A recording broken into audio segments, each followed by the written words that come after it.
गामियाव सिखावा सानैल' दं। आं थासान्दियाव बे गामियाव माब्लाबाबो पुलिस फैनो हाया। बे गामिनिनो मोनसे सल' खोन्थानि जेराव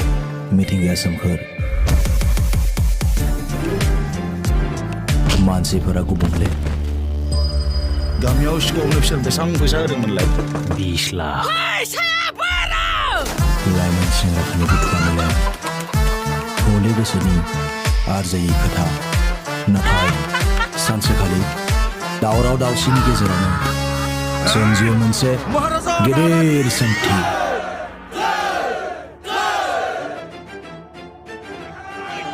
आरो बिदिनो सल'आ जागायो बे फैसाया नोंनिल' नंला जोंनिबो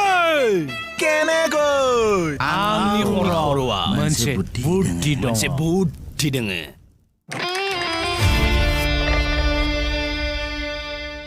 बिमा फैसाखौ जेरैखि जाया मानो बेनो हरफिनथारनांगोन।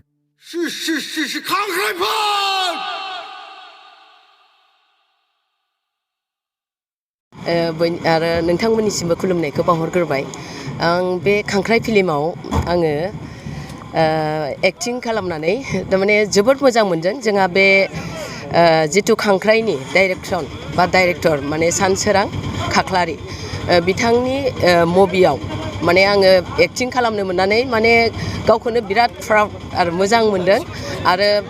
आङो गोबां फिल्म बा एक्टिं खालामबोदों आरो बर' फिल्माव 2000निफ्राय खिन्थु जिमान खालामबोदों बे सावथुन खालामबोनायनि मादाव आं नैबे जिथु खांख्राइ मुभि बेयाव आङो माने बांसिन मोजां माने केरेक्टार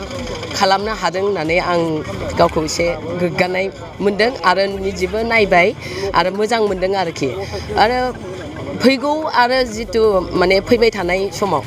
बा फैगौआव आरो जाहाथे आङो नेक्स्ट माने आरो बे खांख्राइ फिल्माव आङो जुदि एक्टिं खालामनो मोनो बेखौ आं आसा खालामदों। बेवहाय नोंथांनि माबायदि रल दङ? आंनि रला जाबाय थारमाने माने जोंनाथ' दा बेयाव एक्टर एक्ट्रिस बा माबा बिदि गैखाया। बेखौथ' जोंहा बिथां बे खांख्राइनि माने डाइरेक्टरानो बुंखाबाय जोंना बेयाव मेथाइबो गैया बा मोसानायबो गैया जेबो गैया खालि जोङो बे गामिनि परिबेक बा गामिनि जोंनि गामिफोराव जेरै सिखाव माने जेनेबा खुमब्रा सिखाव दाउ सिखाव अमा सिखाव ना सिखाव मोसौ सिखाव बोरमा सिखाव बायदि बेफोरखौ केरेक्टार बेफोरखौ लानानै बानायनाय जादों। आरो बेयाव आंबो सासे जेनेबा गामिफोराव सोरबा बेमार आजार जाबा सोरबा गथ' जानो गोनां जुदि माबा प्रेगनेन्ट थायोब्ला सोरबा पाइल्स बेमार थायोब्ला सोरहाबा जन्दिस थायोब्ला सोरहाबा मोदाय अरजादोंबा सोरहाबा सिं बायजादोंबा बेफोरखौ आङो माने जिमान हायो अजाबो होननो हायो आरोखि खिन्थु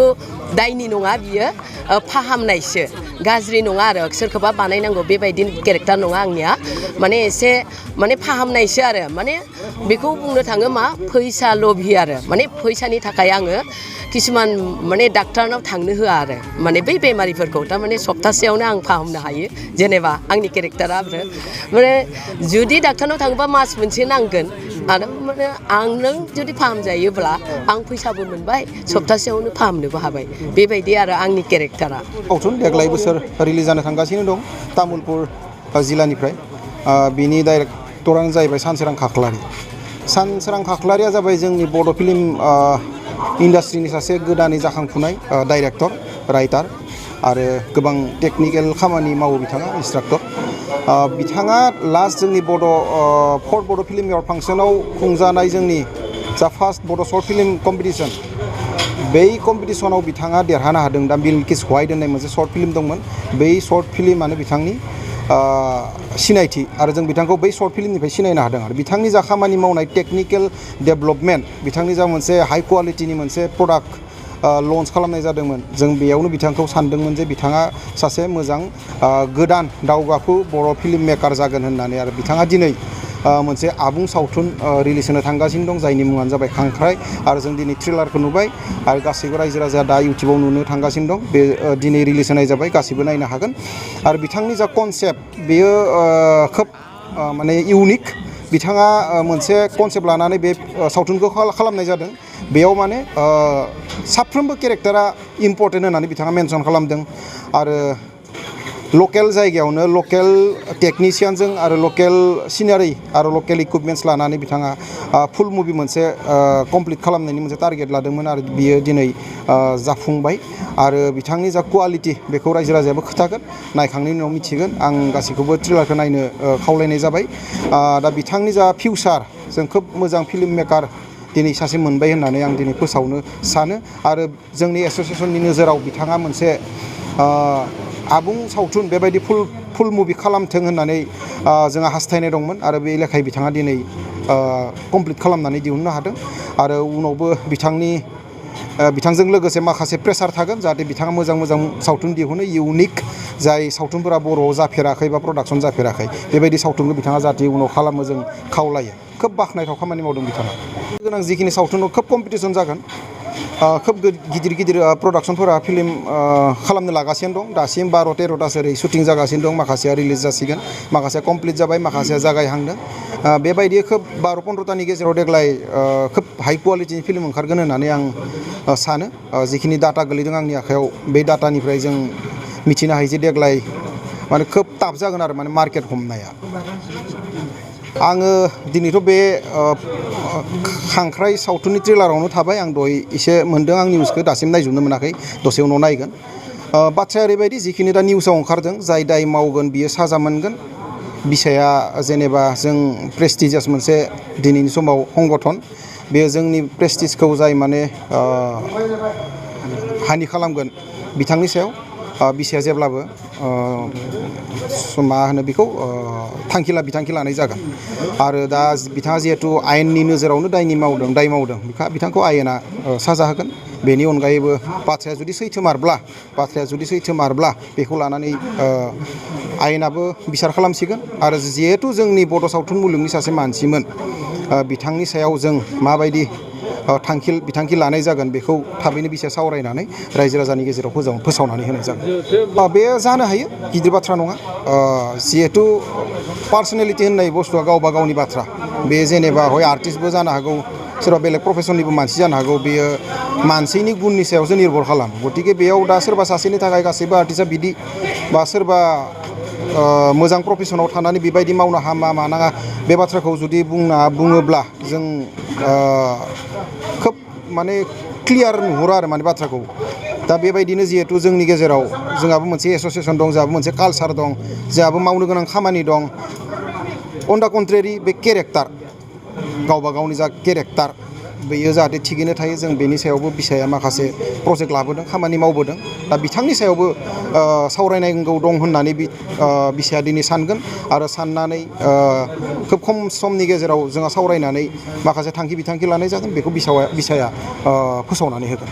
आंहा निमा थाबाय आंहा बर'आ इमानबो मोजां नङा थेवब्लाबो आइ ट्राइ टु स्पिक इन बर' थ' बे जे खांख्राइ मुभि बे खांख्राइ मुभिया एक्सुवेलि ओरैबायदि मिनिङानो जाबाय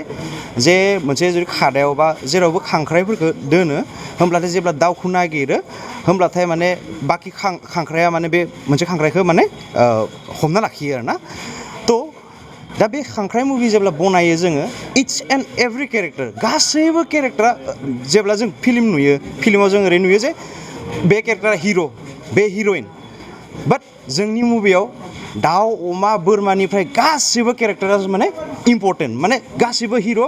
आरो गासैबो भिलेनबो स' जों बे टाइपनिनो मुभि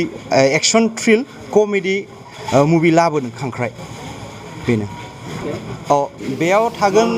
गासैनिबो सिनायखि बे एक्ट्रिस प्रियंका लाहारि आरो जोंनिनो गासिबो लोगोजोब बांद्राय बे साकन्ति होनो मिथियो साकन्ति मादै महिनी रामसियारि एन्ड देन रुपसिं मुसाहारि सार आरो रायबेल बसुमतारी एन्ड ओम प्रकाश खेरकटारि आदा आरो बर्षा रानी बाजै बेसोर एन्ड देन गासैबो माने लकेल केरेक्टार्स शुटिंआ मस्ट अफ द लकेसन शुटिंआ जाबाय तामुलपुरानो जों लादो आरो येस तामुलपुर बगाजुलि बे मोननै लकेसन तामुलपुरनि बिलपार गामि जोङो जेब्ला दाथ' ट्रेलार जों हगारखाबायानो दा ट्रेलारावनो जोङो डिटेलखौ होबाय कन्टेक्ट आस होननानै लिरना दोनदो थ' बेयाव कन्टेक्टआव थुबानो जोङो अनसु ब्रह्म फट'ग्राफि चेनेलाव नोंथांमोना ट्रेलारखौ नुनो मोनगोन आरो बेयावनो कन्टेक्ट नाम्बाराबो जोङो बेयावनो होना दोनदो मुभिखौ माला कमप्लिट खालामगोन दाथ' मिउजिकनि खामानि सोलिगासिनो थ' सेप्टेम्बर बिफर बे बिश्वकर्मा गासैबो बे मुभिखौ नुनो मोनगोन दा मेसेजआ जाबाय दा खांख्राया टटेलि एन्टारटेनमेन्ट मुभिथ' मेसेजआथ' आं दा मेनसन खालामनाय बायदि बे जाहाथे गासैबो माने मिला प्रिति मा बुङो बेखौ बर'आव जे मिलिनानै माने नाजाबनानै बुङोना बे नाजाबनानै थाथो गासैबो बेनो जोङो बे मुभिनि मेसेजआ बे रखमनो आरो टटेलि सिनेमेटिक मोनसे जार्नि जागोन बेयाव नाकि एथ'बो कमेडि डायलगबो गैया बाट सिटुवेसनानो कमेडि थ' सिटुवेसनखौ नुनानैनो गासैबो मानसिफोरा एटलिस्ट मोजां मोनगोन आरो थ्रिलखौ मोनगोन बेनो बिदिनो